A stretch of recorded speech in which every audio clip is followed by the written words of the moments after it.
नमस्कार दोस्तों, आप सभी का हमारे YouTube चैनल राकेश बलौदा झुंझुनू और एप्लीकेशन पर बहुत बहुत स्वागत है। तो जितने भी मेरे साथी जुड़े हुए हैं, आज अपन आपको सभी को बहुत दिनों से इंतज़ार था, उसके बारे में बात करेंगे। तो सबसे पहले अपन बात करेंगे राजस्थान में। आपको पता है कि सेकंड ग्रेड लाइब्रेरियन की भर्ती आई है। उस सेकंड ग्रेड लाइब्रेरियन के सिलेबस के बारे में, यानी कि आरपीएससी का जो लाइब्रेरियन का ऑफिशियल सिलेबस है, जो कार्मिक विभाग ने जारी किया था, किन किन का किया था, तो वो सेकंड ग्रेड और थर्ड ग्रेड दोनों का किया था। तो आरपीएससी की जो भर्ती आई है उसके बारे में बात करेंगे। कौन सी, यानी कि 2024 में जो आपकी भर्ती आई है लगभग 300 पदों के लिए, जिसमें आपकी संपूर्ण इस वीडियो में आपको जानकारी मिलेगी। तो इस वीडियो को बिल्कुल की स्किप ना करके पूरा का पूरा वीडियो देखना है। आपका कोई भी पॉइंट है वो डाउट में नहीं रहेगा, पूरे के पूरे पॉइंट आपके क्लियर हो जाएंगे। कैसे चयन प्रक्रिया है, इंटरव्यू है नहीं है, सिलेबस में क्या दिया गया है, कैसे पेपर होंगे, माइनस मार्किंग कितनी है, 40% किस पेपर में लाना अनिवार्य है, आपका प्रत्येक पॉइंट क्लियर हो जाएगा। तो सबसे पहले अपन बात करते हैं, आप जितने भी साथी हैं वो इस वीडियो के नीचे जो ये पीडीएफ है वो हमारे टेलीग्राम चैनल पे मिल जाएगी। तो इस टेलीग्राम चैनल पे और वीडियो के डिस्क्रिप्शन में हमारा WhatsApp link, Telegram link, application link, जो कोई भी लिंक है वो आपको प्रोवाइड हो जाएगा। तो वहाँ से आप ज्वाइन हो जाएं, ताकि छोटी न्यूज़ हो तो उसको आप सीधा ग्रुप में शेयर कर दें, उसका वीडियो नहीं बनाएं। आज सभी आपको राकेश बलौदा झुंझुनू की तरफ से बहुत बहुत खुशखबरी मिली है, बहुत उसके लिए हार्दिक शुभकामनाएं कि आपकी सेकंड ग्रेड लाइब्रेरियन की भर्ती है वो पहली बार आई है। राजस्थान में सेकंड ग्रेड लाइब्रेरियन की भर्ती पहली बार आई है। अब कई मेरे दोस्त हैं, साथी हैं, वो सोचेंगे कि सर ये दूसरी बार आई है, इससे पहले भी आई थी। तो इससे पहले आपको ध्यान रखना है कि वो शिक्षा विभाग की नहीं थी, वो किसकी थी, भाषा एवं पुस्तकालय विभाग की भर्ती थी। पुस्तकालय विभाग की भर्ती थी। आरपीएससी में शिक्षा विभाग की भर्ती पहली बार आई है। तो ये आपको ध्यान रखना है। इसके बाद अपन जैसे इसको स्क्रॉल करते हैं तो ये हमारे यूट्यूब चैनल और एप्लीकेशन का लोगो है। तो इसका इस प्रकार का लोगो है वो आपको दिखाई देगा। कहीं भी आप डाउनलोड करोगे, कहीं भी आप ज्वाइन करोगे तो ये लोगो आपको दिखाई देगा। आज अपन बात करेंगे सेकंड ग्रेड लाइब्रेरियन सिलेबस के बारे में, पूरी डिटेल पूर्वक बात करेंगे। कौन कौन सा सिलेबस है, क्या क्या पॉइंट दिया गया है और किन पॉइंटों को कहाँ से अपने को पढ़ना है। आरपीएससी के जो सिलेबस है इसके बारे में, आरपीएससी का लोगो यहाँ पे आप देख सकते हैं। आप जैसे ही चलते हैं तो आपको यहाँ पे एक विंडो दिखेगी। ये विंडो आपको दिखेगी, इसमें आपको यहाँ पे सबसे पहले लिखा हुआ है कि एग्जाम स्कीम के बारे में, कि 2024 में क्या क्या शेड्यूल है। सबसे पहले आपको 3 या 4 बातों का महत्वपूर्ण पता होना चाहिए एग्जाम की। यदि किसी भी वैकेंसी की या किसी भी भर्ती की आप तैयारी कर रहे हैं तो उसके पहले आपको 3 या 4 पॉइंटों का अच्छे से पता होना चाहिए। कि सबसे पहले तो उस वैकेंसी में जो सिलेबस है, यानी कि सिलेबस है वो क्या है, सिलेबस में पेपर कितने होंगे, यानी कि सिलेबस में आपके पेपर हैं वो कितने होंगे, क्वेश्चन पेपर कितने होंगे। इसके बाद बात कर लेते हैं कि उसमें समय कितना दिया जाएगा, उसमें टोटल मार्क्स कितने होंगे और एक्सपेक्टेड मेरिट कितनी लगभग पीछे गई है थर्ड ग्रेड के लगभग। और अब बात कर लेते हैं कि टोटल मार्क्स कितने होंगे, माइनस मार्किंग होगी या नहीं होगी, होगी तो कितनी होगी, इसके बारे में अपन पूरा बात करेंगे डिटेल से। तो यहाँ पे आप देख सकते हैं कि आज अपन बात करेंगे जो एग्जाम स्कीम है उसके बारे में, क्वेश्चन पेपर के बारे में बात करेंगे। क्वेश्चन, टोटल क्वेश्चन कितने होंगे पेपर फर्स्ट में और पेपर सेकंड में। उसके बाद बात करेंगे अपन कि टोटल समय या कुल समय कितना मिलता है। इसके बाद बात करेंगे टोटल मार्क्स के बारे में, कि दोनों पेपर के मिला के मार्क्स कितने होते हैं, यानी कि टोटल मार्क्स के बारे में। यहाँ पे टोटल मार्क्स पेपर प्रत्येक के हैं, यहाँ पे पूरे दोनों के मिलाकर कितने होंगे। इसके बाद बात करेंगे पेपर फर्स्ट के बारे में, क्या पूछा जाता है। इसके बाद बात करेंगे अपन पेपर सेकंड की। सबसे पहले अपन बात कर लेते हैं पेपर फर्स्ट के बारे में। सबसे पहले किसकी बात करते हैं, पेपर फर्स्ट के बारे में। अब आपको ध्यान रखना है कि क्या पढ़ना है, कहाँ से पढ़ना है, मैं आपको पूरा डिस्क्रिप्टिव बता देता हूँ। सबसे पहले पेपर फर्स्ट के अंदर आपकी जियोग्राफी आएगी, जिसके डिस्क्रिप्टिव टॉपिक आपके इसी वीडियो के नीचे हैं। हिस्ट्री आएगी, कल्चर आएगी, और ये ध्यान रखना जो आपका राजस्थान का जीके है, जिसको बोलते हैं राजस्थान का जीके, राजस्थान का जो जीके है वो पूरा का पूरा आएगा। और इसका फर्स्ट पेपर में वेटेज रहेगा लगभग, ये मान के चलो कि 60 से 65%, 60 से 65% वेटेज रहेगा जिक्के का। राजस्थान जिक्के के बारे में बात कर रहा हूँ, जिसमें आपकी जियोग्राफी भी होती है, भूगोल भी होती है, इतिहास, कल्चर, जो भी आपका सांस्कृतिक से संबंधित होता है वो पूरा इसमें पूछा जाएगा। उसका वेटेज होता है 60 से 65%। यानी इसका मतलब आप समझ गए होंगे कि 60 से 65% का मतलब होता है कि टोटल क्वेश्चन आएंगे फर्स्ट पेपर में 100, जिसमें से 60 से 65 क्वेश्चन किसके होंगे, राजस्थान, भूगोल, इतिहास, कल्चर, संस्कृति, जो जितना भी होता है उसका। इसके बाद बात कर लेते हैं कि दूसरा पॉइंट है करंट अफेयर्स। यानी कि दूसरा पॉइंट क्या है, यहाँ पे आप देख सकते हैं दूसरा पॉइंट है current affairs of Rajasthan. Rajasthan का ही करंट याद करना है, ध्यान रखना, क्योंकि जो सिलेबस में है वही ध्यान रखना है। कार्मिक विभाग के अनुसार करंट अफेयर्स के लिए आपको यहाँ पे ध्यान रखना है कि करंट अफेयर्स में लगभग ये मान के चलो कि 8 से लेकर 10 क्वेश्चन भी आ सकते हैं, 11 भी आ सकते हैं, 12 भी आ सकते हैं, फिक्स नहीं है, लेकिन अपन इसको क्राइटेरिया मानते हैं कि लगभग 10 क्वेश्चन है वो करंट अफेयर्स के आएंगे। 8 भी पूछ ले, 10 भी पूछ ले, 11, लेकिन ये मान के चलो कि 8-10 के आसपास क्वेश्चन है वो करंट अफेयर्स के आएंगे। तो यहाँ पे ये मान के चलो कि टोटल क्वेश्चन कितने हो गए, 65 प्लस 10 क्वेश्चन कितने हो गए, 75। 65 प्लस 10 क्वेश्चन कितने हो गए, टोटल 75 हो गए। अब अपन बात करते हैं जनरल नॉलेज ऑफ विश्व और भारत, यानी कि general knowledge world and India के बारे में। तो विश्व का पिछली बार एक भी क्वेश्चन नहीं आया, क्योंकि थर्ड ग्रेड में सेम यही सिलेबस था, एक क्वेश्चन नहीं आया। भारत का भी दिया गया है, तो भारत, इनमें से ये मान के चलो कि लगभग दोनों का अपन वेटेज निकालते हैं, तो दोनों का वेटेज पूरे पेपर में लगभग 15 से 16% के आसपास रहता है, 15-16% के आसपास रहता है। यानी कि अपन मान ले कि 75 में लगभग 15 क्वेश्चन, लगभग 75 में अपन 15 क्वेश्चन मान ले, तो 5-5-10 और 1-8, यानी कि सॉरी, यानी कि 5-5-10, 1 और 1 9, यानी कि ये लगभग कितने क्वेश्चन हो गए, 90 क्वेश्चन हो गए। कितने क्वेश्चन हो गए, 90 क्वेश्चन हो गए। कितने, 90। तो ये ध्यान रखना कि टोटल 90, यहाँ पे मैं थोड़ा सा कर देता हूँ भाई,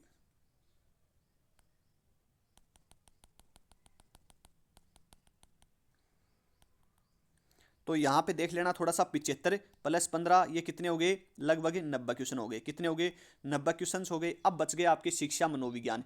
तो शिक्षा मनोविज्ञान की मान के चलो कि लगभग 10 से लेकर 15 के बीच। मैं देखो कम नहीं बताता, आप कई बार सोचते हो कि सर 15 क्वेश्चन, 10 क्वेश्चन बताएं, छोड़ दो। छोड़ के किसी भी पार्ट को नहीं जाना है, ये आरपीएससी है। ये क्या है, आरपीएससी कर्मचारी चयन बोर्ड नहीं है। मैं जिस बात पे गौर कर रहा हूँ ध्यान रखना, आरपीएससी है, प्रत्येक पॉइंट को इंक्लूड करेगी, प्रत्येक पॉइंट को। तो ये ध्यान रखना कि 10 से 15। अब आप बोल रहे हो सर 10 से 15 करेंगे तो 100 क्वेश्चन से ऊपर हो गया, 1-2 क्वेश्चन माइनस मार्किंग हो जाता है ऊपर नीचे। तो ये ध्यान रखना कि टोटल वेटेज इनका इतना रहेगा। अब ये आपको कहाँ से पढ़ना है, तो सबसे पहले मैं बता देता हूँ कि सबसे मेरी नज़र में बेस्ट है, मैं किसी भी प्रकार का कोई भी पब्लिश नहीं कर रहा हूँ, कोई भी ऐसा नहीं है कि मैं किसी के बारे में, जो मैंने तराशा है वो ध्यान रखना कि सबसे पहले जो आपका करंट अफेयर्स है वो नानक क्लासेज के नाम से एक यूट्यूब चैनल है, नानक क्लासेज के नाम से, वहाँ से आप इसको अच्छे से पढ़ सकते हैं।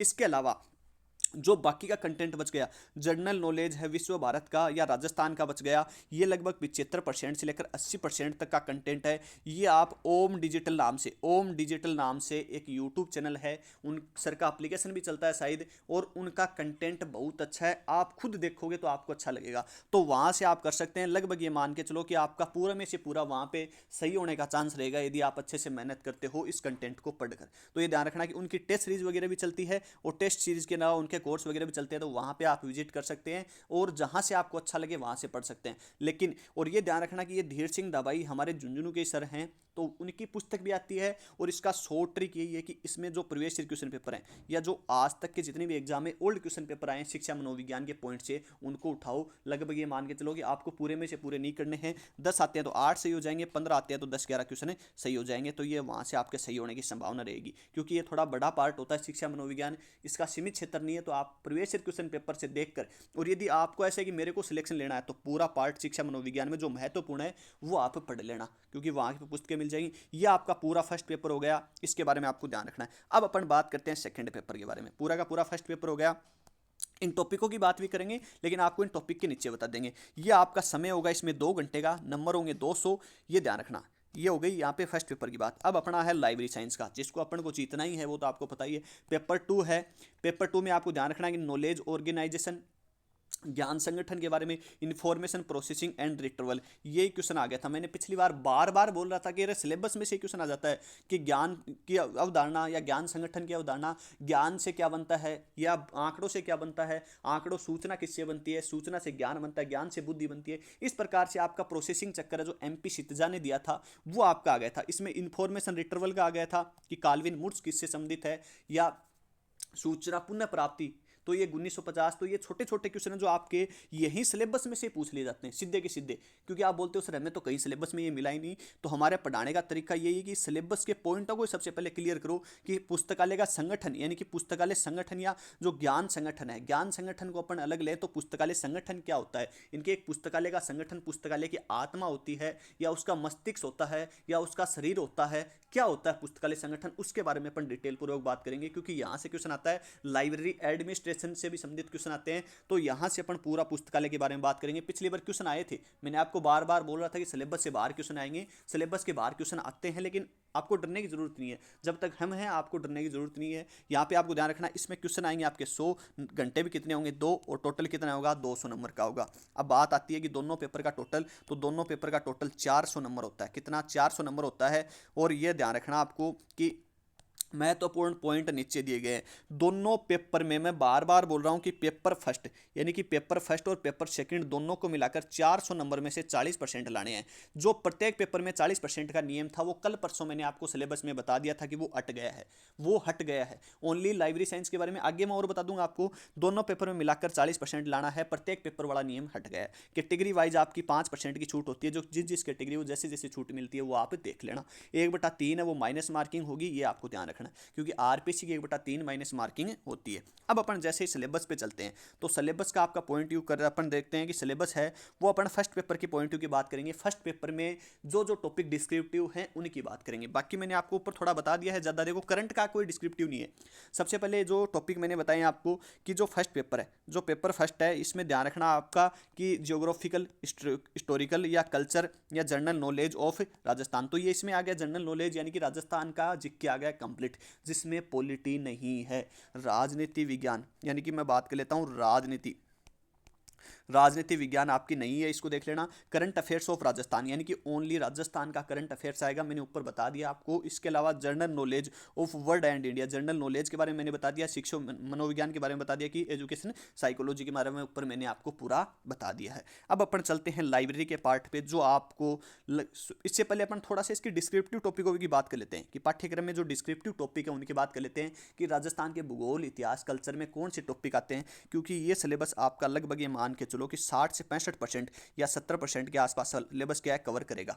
यदि आपको सिलेक्शन लेना है तो आपको ध्यान रखना कि दूसरे पेपर में आपको लगभग ये मान के चलो कि लाइब्रेरी वाले पेपर में लगभग 80 क्वेश्चन सही करने हैं। और यदि दूसरे क्वेश्चन में आप 60 क्वेश्चन भी सही करते हो, जीके में आप 60 भी करते हो, तो ये लगभग आपका स्कोर हो जाता है 140। और इसको आप गुणा करते हो तो ये 280 हो जाता है। कितना हो जाता है 280। तो 280 ये नहीं मान के चलो कि 300 नंबर यदि आप 400 में से लाते हो तो आप किसी भी कैटेगरी में हो वहाँ पे सेफ हो।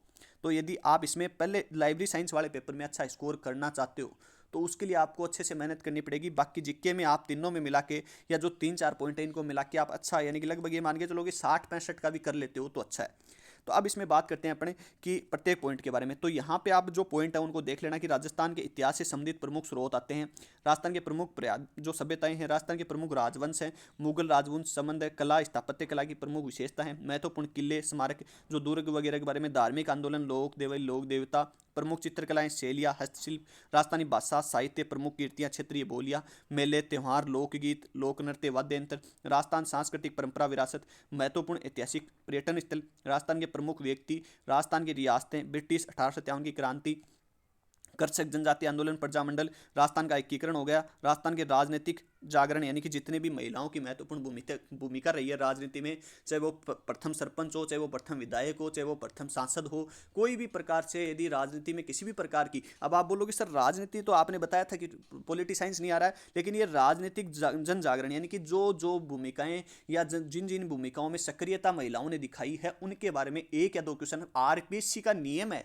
कि 1 या 2 क्वेश्चन, चाहे आप असिस्टेंट प्रोफेसर तक की एग्जाम दे लेना, वो 1 या 2 महिलाओं से क्वेश्चन पूछती है, चाहे वो किसी से भी पूछ ले। तो वो आपको ध्यान रखना, इस प्रकार से आपको ये पढ़ के जाना है। इसके बारे में अपन जैसे राजस्थान के भूगोल के बारे में बात करते हैं, तो भूगोल है आपका, वो आपको एक बढ़िया स्कोर देख के जाएगा, ये ध्यान रखना। मैं बात बोल रहा हूँ वो स्थिति और विस्तार के बारे में, मुख्य भौतिक प्रदेश।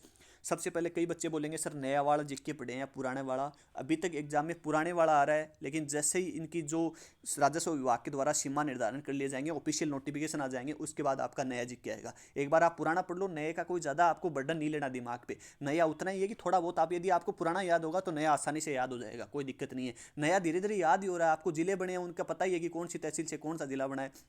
तो ये ध्यान रखना। अफवाह तंत्र के बारे में, अफवाह तंत्र में भी आपको तीनों चारों पढ़ने हैं, यानी कि अफवाह तंत्र में भी नदी हो गई, झील हो गई, नदी झील बांध, नदी झील हो गई, बांध हो गई, इसके अलावा कोई भी आपकी क्या होगी परियोजना, परियोजना कोई भी नदी पर परियोजना चल रही है तो वो सारा इसमें आ जाता है। जलवायु हो गई, मृदा, प्राकृतिक वनस्पति, वन्य जीव, जीव संरक्षण, इसके अलावा पर्यावरण, पर्यावरणीय पारिस्थितिक मुद्दे, मरुस्थलीकरण, कृषि यानी कि मरुस्थलीकरण कैसे बढ़ रहा है, इसके बारे में पशुधन, बहुउद्देशीय परियोजना, सिंचाई परियोजना, जल संरक्षण, परिवहन और खनिज संपदा, इनके बारे में सभी के बारे में पढ़ के आपको जाना है। ये आप ध्यान रखोगे।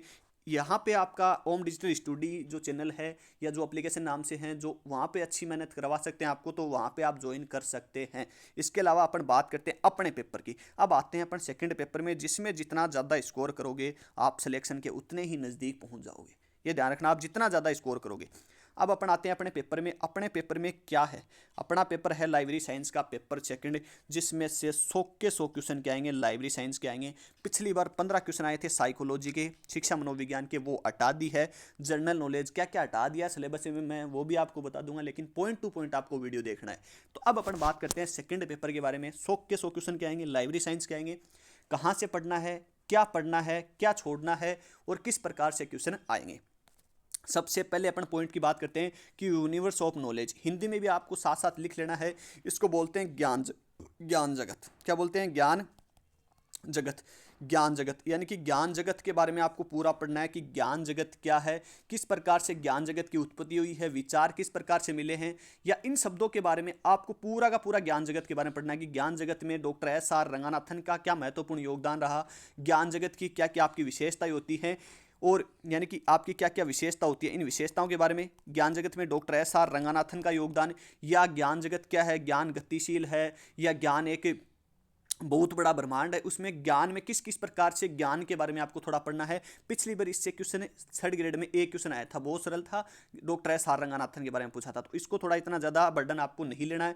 इसके बाद अपन जैसे ही बात करते हैं दूसरे पे, यानी कि बात करते हैं स्ट्रक्चर की, यानी कि यूनिवर्स ऑफ स्ट्रक्चर है। ये क्या है? यूनिवर्स ऑफ स्ट्रक्चर, इसके बारे में, यानी कि ज्ञान जगत की, इसको बोलते हैं ज्ञान जगत की संरचना या विषय जगत की संरचना। क्या बोलते हैं? ज्ञान जगत की, इसको बोलते हैं ज्ञान जगत, ज्ञान जगत या विषय जगत, यानी कि कई बार आ जाता है सब्जेक्ट ऑफ स्ट्रक्चर, विषय जगत की संरचना। इसमें संरचना में आपने सभी ने पढ़ा होगा कि ज्ञान जगत और विषय जगत की संरचना क्या होती है। जैसे विषय जगत की संरचना के बारे में अपन बात करें तो विषयों को किस प्रकार से, जैसे कॉलन क्लासिफिकेशन है तो उसमें द्विविभाजन से बांटा गया है, या अपन बात कर लेते हैं कि 10 विभाजन से भी इसको क्या किया है, विभाजित किया गया है। यानी कि कॉलन क्लासिफिकेशन है वो आपके किससे, बहुविभाजन से संबंधित है, बहुविभाजन से संबंधित है। इसके अलावा आपके 10 विभाजन से संबंधित अपन बात करें तो वो कौन सी होती है, यूडीसी होती है, डीडीसी वर्गीकरण पत्तियां होती हैं। तो इनको भी आपको थोड़ा सा क्या ध्यान रखना है। द्विविभाजन के बारे में आपको पूछ ले तो जो विषय होते हैं उनको 2 भागों में बांटना, उनको फिर 2 भागों में बांटना, तो ये ध्यान रखना कि द्विविभाजन या 10 विभाजन होता है, या जिसको अपन बोलते हैं पोलिटोनोमी, यानी कि बहुविभाजन, जिसमें कौन सी आपकी वर्गीकरण की पत्ती आती हैं, आपकी बहुविभाजन में आपकी आती है सीसी, इसके अलावा आपकी आती है एलसीसी, यानी कि लाइब्रेरी ऑफ कांग्रेस क्लासिफिकेशन। तो वर्गीकरण पद्धतियों के बारे में आपको पूरा का पूरा पढ़ के जाना है, पूरा का पूरा। यहाँ पे 2 पॉइंट आपके क्लियर हो गए, 2 पॉइंट आपके यहाँ पे क्लियर हो गए, क्योंकि दोनों पॉइंट को आपको ध्यान रखना है। इसके बाद आपको एट्रीब्यूट्स के बारे में पढ़ना है कि यूनिवर्स ऑफ जगत के एट्रीब्यूट्स क्या है। मैंने इनके पूरे के पूरे वीडियो, इनके टेस्ट सीरीज, टेस्ट पोर्टल सारा का सारा एप्लीकेशन पे अपलोड कर दिया, वहाँ पे आप देख सकते हैं। इसके बाद आप बात करते हैं कि mode of formation of subject के बारे में, कि मोड ऑफ फॉर्मेशन सब्जेक्ट क्या है, सब्जेक्ट के बारे में किन किन व्यक्तियों ने क्या क्या कहा है, या सब्जेक्ट को किस प्रकार से क्या किया है, विभाजित किया है, और इनका निर्माण कैसे हुआ है, यानी कि सब्जेक्ट में क्या है, निर्माण कैसे हुआ है। अपन इसको बात कर लेते हैं, यानी कि विषय निर्माण की विधियां, जैसे विषय निर्माण की विधियां इनकी mode of formation of subject, विषय निर्माण की विधियों का निर्माण कैसे हुआ है, कि विषय निर्माण की विधियां डॉक्टर एस.आर. रंगनाथन ने 1950 में शुरू कर दी, 1960 में कौन सी बनी, 1973 में किस व्यक्ति का योगदान रहा, क्योंकि 1972 में डॉक्टर एस.आर. रंगनाथन की क्या हो गई थी, मृत्यु हो गई थी। कब? 27 सितंबर 1972। तो 1973 में विषय निर्माण की विधियों के मध्य कौन सा रहा, शिथिल समुच्चय क्या होता है, पटलीकरण क्या होता है, विच्छेदन क्या होता है, अनाच्छादन क्या होता है। इस जो पद्धतियां थी डॉक्टर एस.आर. रंगनाथन ने कब दी थी, या 1950 में कौन कौन सी दी। तो ये पूरा का पूरा इसमें आता है कि जैसे आपने पढ़ते हो वैसा का वैसा इसमें पूरा का पूरा पढ़ना है आपको, कि पटलीकरण क्या होता है, विच्छेदन क्या होता है, या लेमिनेशन हो गया, जैसे ये डेस्टिनेशन हो गया, फिशिंग हो गया। तो ये सारी क्या है, जो विषय निर्माण की विधियां। अब यहाँ पे पढ़ना है कि आपको डिफरेंट टाइप ऑफ सब्जेक्ट, यानी कि विषय के प्रकार, वो थे विषय निर्माण की पद्धतियां। अब आएंगे विषय के प्रकार, विषय कौन कौन से प्रकार होते हैं, विषय के टाइप ऑफ सब्जेक्ट, विषयों के प्रकारों के बारे में पढ़ना कि जटिल विषय कौन सा होता है, या मिश्रित विषय कौन सा होता है, इनके बारे में इस प्रकार का टॉपिक है। तो इसको आप लिख सकते हैं कि ये विषय के प्रकार होते हैं, ये कौन सा होते हैं, विषय निर्माण की विधियां होती हैं, स्ट्रक्चर यानी कि ज्ञान जगत की संरचना के बारे में, एट्रीब्यूट्स के बारे में, यूनिट्स ऑफ नॉलेज, ज्ञान क्या है, ज्ञान जगत की अवधारणा किसने दी, ज्ञान जगत के बारे में किस किस व्यक्तियों ने क्या क्या कहा, ज्ञान एक बहुआयामी होता है, एक गतिशील होता है, ज्ञान कभी भी खत्म नहीं होने वाला होता है। इस प्रकार के पॉइंट है वो आपके जो इसमें प्रथम यूनिट में आते हैं। अब अपन बात करते हैं कि एक महत्वपूर्ण टॉपिक के बारे में, महत्वपूर्ण, और इससे क्वेश्चन आते हैं यानी कि यूनिवर्स ऑफ सब्जेक्ट्स। इसका मैंने कल परसों अपने एप्लीकेशन पे पीडीएफ अपलोड कर दिया, जितने भी स्टूडेंट एप्लीकेशन पे जुड़े हुए हैं इसको अच्छे से याद कर लेना। Subject as mapping in different scheme of classification. Different scheme कौन सी होती है, हिंदी में बता देता हूँ। इसका मतलब होता है कि वर्गीकरण की जो विभिन्न पद्धतियाँ होती हैं, वर्गीकरण की जो विभिन्न पद्धतियां ज्ञान जगत का, उसमें किस प्रकार से क्या किया गया, रेखांकन किया गया। रेखांकन यानी कि ज्ञान जगत में उन पद्धतियां का, जैसे कौन सी, शिष्य हो गई, इसके बाद अपन बात कर लेते हैं यूडीसी हो गई, यूडीसी के बाद अपन बात कर लेते हैं डीडीसी हो गई। इनमें विषयों को किस प्रकार से विभाजित किया गया, जैसे मैंने आपको बता दिया था कि विषयों को इसमें किस प्रकार से विभाजित किया गया। आपको मैंने बताया था ऊपर कि ये क्या होती है, बहुआयामी होती है, बहुआयामी होती है, बहुआयामी होती है। इसको किस प्रकार से 10 मुख्य वर्गों में, 10 मुख्य वर्गों में विभाजित किया गया है। उसके बाद उनको फिर मुख्य वर्गों में विभाजित किया गया, 10 में विभाजित किया गया, उसके बाद उनको फिर 10 में विभाजित किया गया, उनके बाद उनको फिर 10 में विभाजित किया गया है। तो इस प्रकार से आपको ध्यान रखना है कि ये 10 हो जाएंगे, ये 10 होते हैं पहले, उसके बाद उनको मुख्य विभाजित कर देते हैं तो ये 100 हो जाते हैं, इनको फिर 10 मुख्य वर्गों में विभाजित कर देते हैं तो ये 1000 हो जाते हैं। इस प्रकार से आपको इनके मुख्य वर्गों में किस प्रकार से विभाजित किया गया है वो आपको ध्यान रखना है। जितनी भी रेखांकन यानी कि जो शिष्य होती है या इनमें किस प्रकार के अंकन का प्रयोग किया गया, किस प्रकार के अंकन है। जैसे अपन बात कर लेते हैं कि डीडीसी में, तो डीडीसी में आपके शुद्ध अंकन का प्रयोग किया गया है, और इसके अलावा अपन बात कर लेते हैं कि शिष्य में और यूडीसी में आपके मिश्रित अंकन का। तो मिश्रित अंकन क्या होता है, अंकन किस प्रकार से, डॉक्टर एस आर रंगनाथन ने 2 प्रकार बताए थे, कौन सा शुद्ध होता है, ये अंकन एक संक्षिप्त पद होता है। इनके बारे में अपन पूरा का पूरा डिटेल से बात करेंगे। तो इसमें पूरा का पूरा आपको ध्यान रखना है कि इसमें जो डॉक्टर एस आर रंगनाथन ने आपको बताया कि एक क्वेश्चन आया था 2000 शायद 19 में, कि जो डेल्टा होता है ये किन के बीच होता है, इधर होता है एम और इधर होता है एन इसके। तो ये ध्यान रखना कि एम क्या होता है और एन क्या होता है, इसके बारे में अपन पूरा डिटेल से बात करेंगे इसमें आगे। क्योंकि वीडियो में जो अपना कोर्स चल रहा है वहाँ पे भी आप ज्वाइन कर सकते हैं, आपको किताबें भी बताएंगे, किताबें भी सजेस्ट करेंगे जहाँ से आप इनको पढ़ सकते हैं। इसके बाद आता है आपका बिब्लियोग्राफी डिस्क्रिप्शन यानी कि ग्रंथ सूची से संबंधित। इसमें जितना भी कैटालॉग के बारे में आपने सुना है, जितना का मतलब मैं बता देता हूँ जो आपका आ जाएगा। सबसे पहले कैटालॉग के उद्देश्य क्या है, तो कैटालॉग के बारे में यानी कि सबसे पहले आपको ध्यान रखना कि सूचीकरण क्या है। सूचीकरण कैटा प्लस लोगोस ग्रीक भाषा के शब्द से बना है। उसके उद्देश्य क्या होते हैं, उद्देश्य के बाद उसकी परिभाषा। अब आप बोलोगे सर इसमें डेफिनेशन तो दे ही नहीं रखी, तो आ सकती है, कोई दिक्कत नहीं है। कि सूचीकरण को किसने योजना अनुसार व्यवस्थित किया, सूचीकरण ने डॉक्टर एस आर रंगनाथ ने पुस्तकालय की सूची बताई है, जेडी ब्राउन ने सूचीकरण के बारे में क्या कहा। इसके बाद आपको ध्यान रखना है स्ट्रक्चर यानी कि सूची पत्र, जो कैटालॉग है या सूची पत्र है उसकी संरचना क्या होती है। ऐसे एक कैटालॉग कार्ड होता है, देखो जो आपको थोड़ा सा मैं बता देता हूं, देखो ज़्यादा समय नहीं लेंगे अपन। ऐसा एक कैटालॉग कार्ड होता है जिसमें यहाँ पे एक फर्स्ट वर्टिकल होता है, यहाँ पे सेकंड वर्टिकल होता है, यहाँ पे आपकी क्या होती है, लीडिंग लाइन होती है। लीडिंग लाइन के ऊपर 3 आपकी काल्पनिक रेखा होती है, यहाँ पे 3 काल्पनिक रेखा होती है, ऐसे खिंची हुई होती है, जो अपन वैसे काल्पनिक बोल सकते हैं, काम में नहीं लेते। यहाँ पे जो ये कौन सा होता है, फर्स्ट वर्टिकल होता है, ये सेकंड वर्टिकल होता है। इसके बाद यहाँ पे भी एक काल्पनिक रेखा होती है, जो कौन सा होता है, उसको बोलते हैं अपन तीसरा वर्टिकल यानी कि तीसरी काल्पनिक रेखा, इमेजरी लाइन बोलते हैं उसको। ये आपकी यहाँ से 8 अक्षर दूर होता है, ये 2 अक्षर दूर होता है, सॉरी 4 अक्षर, ये 2 अक्षर दूर होता है। तो यहाँ से ये कौन सा भाग होता है, ये इसका बायां भाग होता है कैटालॉग कार्ड का, ये दायां भाग होता है। ये इसकी साइज ये कौन सी होती है, 12.5 होती है, ये कितनी होती है, 7.5 होती है, ये इनकी साइज होती है। तो ये ध्यान रखना, इस बाएं भाग से फर्स्ट वर्टिकल कितनी दूर होता है, 8 अक्षर। ये बार बार क्वेश्चन पूछा जा रहा है। इस बार आएगा कि आपका दूसरा वर्टिकल बाएं भाग से कितनी दूर होता है, तो वो कितना होता है, 8 + 4 कितना हो गया, 8 + 4 12 अक्षर दूर होता है। और आपको पूछ ले कि तीसरा वर्टिकल कितनी दूर होता है, तो 8 + 4 + 2 8 6 4 8 यानी कि 14 अक्षर दूर होता है तीसरा जो वर्टिकल है। यहाँ पे एक जो नीचे छेद होता है 1/2 सेमी ऊपर होता है। इसको यदि कैटलॉग कार्ड की साइज आपको पूछ ले इंच में, तो 5 × 3 इंच होती है। ऊपर वाली ये लाइन और इस लाइन के बीच में आपका 1 इंच का फर्क होता है, इधर वाली इस लाइन और इस लाइन के बीच में भी 1 इंच का फर्क होता है। यह आपका ऐसा कैटलॉग कार्ड होता है जिससे 100% जिसमें क्या बनाई जाती है, आपकी CCC और AACR2 की क्या बनाई जाती है, मेन एंट्री। CCC में मेन एंट्री में 6 सेक्शन होते हैं और सहायक एंट्री में कितने होते हैं, 4। तो इनके बारे में इसके ऊपर लिखा जाता है कि जो लीडिंग सेक्शन है वो यहाँ से स्टार्ट होता है हमेशा फर्स्ट वर्टिकल से, जबकि लीडिंग सेक्शन एडिंग सेक्शन यहाँ से होता है। Heading, title, note, session number यहाँ पे लिखा जाता है, और ट्रेसिंग इस कार्ड के पीछे की ओर बनती है, जिसको क्या बोलते हैं, ट्रेसिंग, यानी कि सहायक प्रविष्टि में जो ट्रेसिंग आती है उसको पीछे की ओर बनती है। तो इस प्रकार का स्ट्रक्चर इसमें पूछा जाता है। तो ये आपका हो गया यहाँ से। इसके बाद अपन बात कर लेते हैं कि कौन से टॉपिक में टाइप, यानी कि सूचीकरण के जो टाइप है, यानी कि सूचीकरण अपन बात कर लेते हैं सूची पत्रक के टाइप, यानी कि बाह्य सूची, यानी कि क्या हो जाता है, इंटर फॉर्म और आउटर फॉर्म के बारे में पूछा जाता है कि बुक कैटलॉग किस प्रकार का एक सूची पत्रक है। तो ये क्या है आपका आउटर, और इसके बाद टाइटल हो गया, या आपको इस ऑथर हो गया, या सब्जेक्ट हो गया, या जो डिक्शनरी कैटलॉग है, या आपके क्या है इनपुट या इंटर फॉर्म के क्या हो जाते हैं, आंतरिक सूची के प्रकार हैं। तो इस प्रकार से प्रकारों के बारे में आएगा, फिजिकल फॉर्म या इनके यहाँ पे आ गया, टाइप के बारे में, ओपेक के बारे में, ओपेक पूरा का पूरा ओपेक के बारे में पढ़ना है।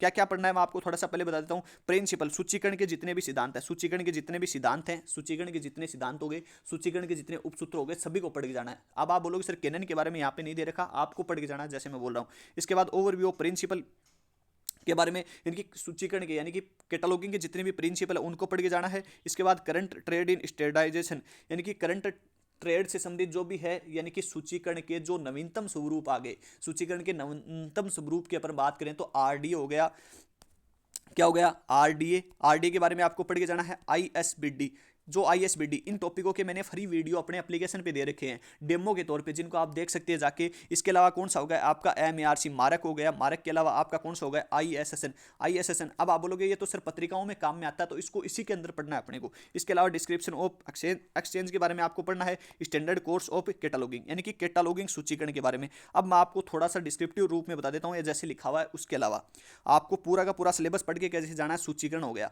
सूचीकरण का पूरा सिलेबस आपको बनाना है, इसको काटना है, इसको तो क्या करना है, काटना है। पूरा सिलेबस अपने आप कवर हो जाएगा, थोड़ा ऊपर नीचे है। सिलेबस के बारे में आप पढ़ोगे पूरा, तो सबसे पहले सूचीकरण के बारे में, सूचीकरण क्या है, किन शब्दों के योग से बना है, दोनों शब्दों का अर्थ क्या है, यानी कि पूरा का पूरा सूचीकरण के महत्वपूर्ण जो परिभाषा वगैरह आ जाएंगी, परिभाषा शब्द वगैरह आ जाएंगी। उसके बाद उसके उद्देश्य आ जाएंगे, उद्देश्य के बाद उसकी क्या आ जाएगी, आवश्यकता आ जाएगी। आवश्यक के बाद मुख्य सूची संहिताओं का इतिहास आ जाएगा। मुख्य सूची संहिताओं का इतिहास कौन सा होता है कि एंथनी पेनिजी कोड ने कब सर्वप्रथम कोड बनाए, कब 1841 में। रूल्स फॉर डिक्शनरी कैटलॉग, थोड़ा सा क्या विंडो ओपन हो गई पता नहीं है, कट गई। तो आपको ध्यान रखना है कि कौन कौन से जो सूची संहिताओं का इतिहास है। सूची संहिताओं के इतिहास में एंथनी पेनिजी कोड से लेकर आपको आरडीए तक पढ़ना है पूरा का पूरा, कि आरडीए 2010 में है। इसके अलावा अपन एंथनी पेनिजी कोड 1841 में जो वेट कोड के बारे में पढ़ना है, या rules for a dictionary catalogue कौन सा हो जाएगा, चार्ल्स हेमिकटर के बारे में, AACR फर्स्ट, AACR2, इसके बाद मारक, ISBD, इसके बाद ट्रिपल सी, आपका कौन सा ट्रिपल सी के बारे में आपको पूरा का पूरा पढ़ना है। इसके बाद जैसे आप कई कैटलॉग और हैं तो उनके बारे में आपको पूरा का पूरा इन डिस्क्रिप्टिव पढ़ना है इनके बारे में। उसके बारे में सन और उनको किसने बनाया उसके बारे में आपको ध्यान रखना है।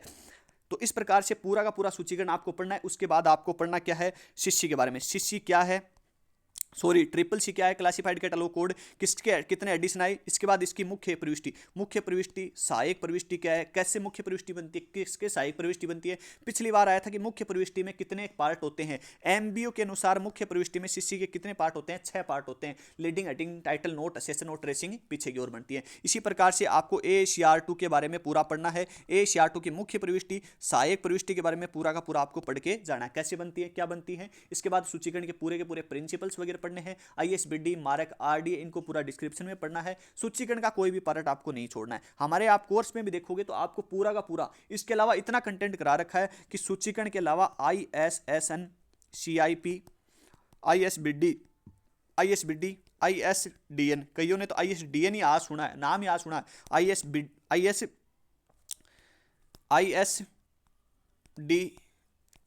ISBN हो गया, ISBD हो गया, ISDN हो गया। तो ये सारे के सारे आपको बिब्लियोग्राफी डिस्क्रिप्शन ISBD का भी ध्यान रख लेना। ये सारे के सारे आपको करवा दिए हैं कि ISBD क्या होता है, ISBN क्या होता है, ISDN क्या होता है। इनके बारे में सभी के बारे में आपको पूरा का पूरा इस सूचीकरण वाले पार्ट में पढ़ के जाना है। प्रैक्टिकल नहीं पढ़ना है, छोड़ देना। थोड़ा जैसे मैंने आपको बताया सूचीकरण के बारे में, वो थोड़ा सा प्रैक्टिकल के बारे में आएगा। जैसे अपन वर्गीकरण में प्रवेश करते हैं तो वर्गीकरण में सेम प्रोसेस वही है जो सूचीकरण में मैंने बताई है कि वर्गीकरण क्या है, वर्गीकरण किस शब्द से बना है, क्लासिफिकेशन क्लासिस शब्द से बना है, लैटिन भाषा के उसका अर्थ क्या होता है, वर्गीकरण की परिभाषा, वर्गीकरण के उद्देश्य, वर्गीकरण पुस्तकालय में क्यों जरूरी है, वर्गीकरण के बाद जैसे जैसे अपन चलेंगे कि वर्गीकरण में अंकन को भी इसमें वर्गीकरण वाले पार्ट में पढ़ेंगे। डीडीसी क्या है, सीसी क्या है, डीडीसी सीसी के अनुसार अपन ऑनलाइन एडिशन की बात करेंगे। ऑनलाइन एडिशन के बाद अपन बात करेंगे कि उसमें किस किस प्रकार से क्या क्या पूरा, तो उसमें डीडीसी के बारे में जितना भी दे रखा है जनरल नॉलेज, ये आपका पार्ट कट गया है। ये पार्ट आपको मैं थोड़ा सा बता देता हूं। देखो ये जो आपका कल परसों कार्मिक विभाग ने एक नोटिफिकेशन जारी किया, उसमें आपका ये पार्ट काट दिया कि ये इसका पार्ट नहीं है। मेथड ऑफ नॉलेज ऑर्गेनाइजेशन के बारे में आपको पूरा पढ़ना, general theory of library classification, जैसे मैंने आपको ऊपर बताया वो कि वो बात है। नॉर्मेटिव प्रिंसिपल यानी कि वर्गीकरण के उपसूत्र भी किसने कितने दिए या किस किस व्यक्तियों का इसमें महत्वपूर्ण योगदान रहा वर्गीकरण के, जैसे डब्ल्यू.सी. वेरविक्स ने शेर्स ने 29 उपसूत्र दिए, 6 भागों में विभाजित किया था, उसमें शुद्ध अंकन का प्रयोग किया गया था। इस प्रकार की बातें इसमें आती हैं। स्पेशल जो स्पेसिफिक ऑफ लाइब्रेरी क्लासिफिकेशन के बारे में, स्टैंडर्ड स्कीम ऑफ क्लासिफिकेशन, ये मैंने आपको वहाँ पे बता दी थी। सीसी होती है, ये एडीसी नहीं होती है। कौन सी होती है? डीडीसी। इसको शुद्ध कर दिया है। यूडीसी नोटेशन के बारे में, नोटेशन की आवश्यकता क्यों है, नोटेशन कितने प्रकार का होता है, आवश्यकता क्यों है, किस प्रकार से पुस्तकालय वर्गीकरण पद्धति में अपनाया जाता है, या जो विभिन्न प्रकार की पुस्तकालय, जैसे आपको जो पुस्तकालय वर्गीकरण पद्धतियां हैं कौन कौन सी हो जाएंगी, जैसे आपको पढ़ना कैसे है। देखो हमारा तो काम ही है आपको कैसे भी याद कराना। जैसे आप पढ़ोगे डीडीसी, डीडीसी के बाद कौन सी हो जाएगी आपकी इसी, इसी के बाद कौन सी हो जाएगी एलसीसी, एलसीसी के बाद यूडीसी, यूडीसी के बाद एससी हो जाएगी, एससी के बाद कौन सी हो जाएगी सीसी, सीसी के बाद कौन सी हो जाएगी आपकी बीसी, बीसी के बाद कौन सी हो जाएगी आरआईसी, बीएसओ। इस प्रकार से आपको इनको पढ़ना है। कब? 1876 के बाद 1891, इसके बाद कौन सी 1904, 1905, UDC 1906 subject classification, CC 1933, CC 1933, BC SC Bliss के द्वारा सन 1935, आरआईसी 1961 और इसके बाद बीएसओ कब हो जाएगी सन 1978। इस प्रकार से इन वर्गीकरण पत्तियों को रटा के देंगे आपको पूरा का पूरा कंटेंट हमारे एप्लीकेशन पे आपको मिलेगा। सबसे ज़्यादा सिलेक्शन देने वाले संस्थान है 2021 में और 18 में।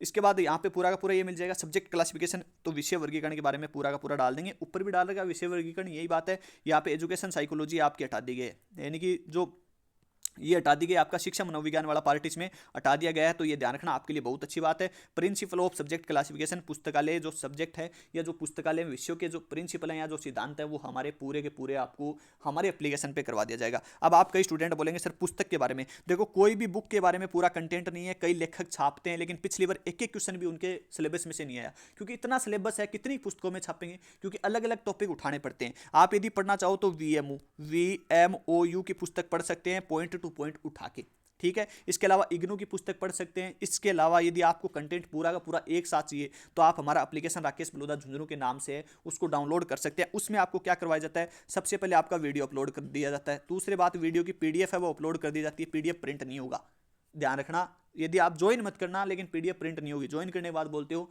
सर हमसे लिखा नहीं जाता, आपसे लिखा नहीं जाता तो आप क्या करोगे। इसके बाद तीसरी है कि टेस्ट, यानी कि टेस्ट के बारे में, यानी कि टेस्ट आपका होगा उसी टॉपिक से संबंधित। इसके बाद टॉपिक से संबंधित टेस्ट होने के बाद टेस्ट की पीडीएफ विद आंसर की अपलोड कर दी जाएगी। इसके अलावा आपके लगभग 10 से 15 टोटल मोस्ट यानी कि पूरे के पूरे टेस्ट पेपर होंगे, प्रीवियस ईयर क्वेश्चन पेपर जो इन टॉपिकों से पूछे गए हैं। बाकी आप ध्यान रखना, छोड़ देना कोई दिक्कत नहीं है। इन टॉपिक से जो प्रीवियस ईयर क्वेश्चन पेपर पूछे गए उनको अलग से एक पीडीएफ बना के अपलोड कर दिया जाएगा। एग्जाम तक हमारी गारंटी है 100 में से जो 100 वाले क्वेश्चन हैं सेकंड पेपर है, इसका पूरा का पूरा संपूर्ण मटेरियल हमारी यूट्यूब टीम आपके लिए उपलब्ध करवा देगी।